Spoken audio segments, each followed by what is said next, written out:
ধর্মের সবচেয়ে শ্রেষ্ঠ সেবা কি? পরম করুণাময় শ্রী শচীনন্দন নদিয়া বিহারী শ্রী গৌরহরি প্রেম চিন্তামণি দাতা শিরোমণি পতিতের বন্ধু পতিত পাবন প্রেমদাতা দয়াল নিতাই চাঁদের মোহন কম্পন অহৈতুক করুণাময় শ্রীহরি পুরুষ রসময় মাধুর্য মূরতি।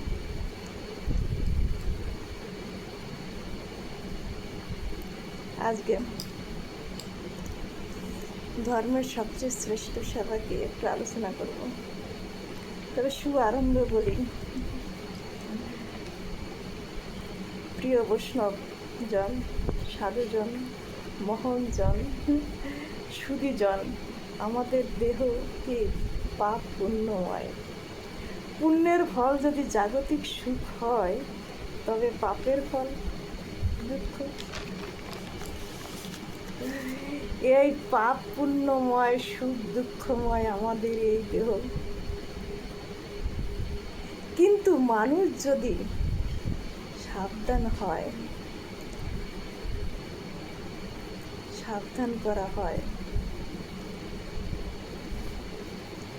সঠিকরাই সঠিকই সাধন হয়। সাধারণ মানুষ সাবধান হয় না।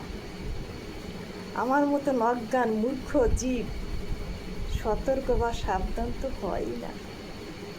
সাবধানতা যার আছে সেই তো সাধু। এই জগতে সাবধানতা যার আছে সেই তো সাধু। সাবধানতা কি জানেন কি? এই সুখ দুঃখ পাপ পুণ্য ভোগ থেকে আমরা উপরে উঠতে পারিনি। উপরে ওঠার একটি মাত্র পন্থা, সেটি হলো সময়কে কাজে লাগানো। যারা সময়কে মূল্য দেয়নি, যারা সময়ের মূল্যায়ন করেনি, এরা সাধক নয়। এদের দ্বারা এই ভোগময় পাপ পুণ্য থেকে দ্বিতীয় স্তরে ওঠার কোনো সম্ভাবনাই। আমরা জপ বসলে বা ধ্যানে বসলে কিংবা গল্পে আনন্দময় জীবনটা, ধ্যানে বসলে ভাবি কত সময় কেটে গেল। আর যদি গল্পে কিংবা প্রিয়জন কাছে থেকে গল্প করি, তাহলে সময় চলে গেল তাড়াতাড়ি, ঠিক নয় কি? যদি ধ্যানে বসি তবে মনে হয় অনেকক্ষণ বসেছি।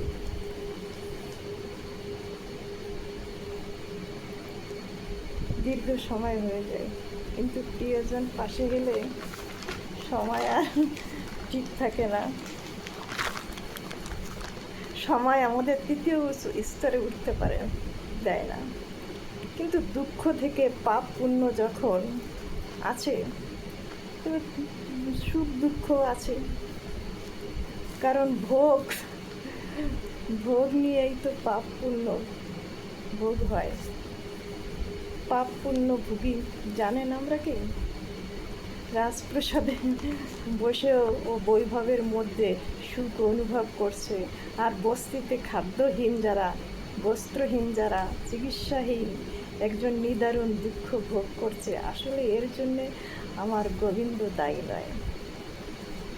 সময়কে কাজে লাগাতে হয়। যারা সময়ের সঙ্গে সময়কে কাজে লাগায়, ভাবে আমরা সাবধান হইনি, এই জন্য সুখ দুঃখ পাপ পুণ্য ফল। তাহলে মানুষ কোথায় যাবে? বলে পাপ পুণ্যের ঊর্ধ্বে শ্রীহরির চরণে, শ্রী গোবিন্দর চরণে কেউ যদি স্বভক্তিতে পৌঁছতে পারে, গোবিন্দর চরণে দুঃখ নেই, সুখ নেই, পাপ নেই, পুণ্য নেই, অনাবিল আনন্দ। আমার গোবিন্দর চরণে যদি কেউ পৌঁছতে পারে, সেখানে অনাবিল আনন্দ, সেখানে সুখ নেই, দুঃখ নেই, শুধু আনন্দ। ভগবানের শ্রীচরণে, ভগবত ধামে যদি কেউ পৌঁছতে পারে, সেই পাপ পুণ্যের ঊর্ধ্বে ওইখানে দুঃখ নেই, ওইখানে জরা ব্যাধি মৃত্যু নেই, ওইখানে চির বসন্ত, চির আনন্দ জায়গায়। ওই জায়গার জন্য আমাদের চির আনন্দ, কিন্তু সময় কাজে লাগে না, সময় পাই না। আমার গোবিন্দ চরণে যাওয়ার সময় পাই যায়নি। যারা গোবিন্দ চরণে সময় দিতে পারে তারাই তো শান্তি পায় না। এখানে কোনো পাপ পুণ্য কিছুই থাকে না।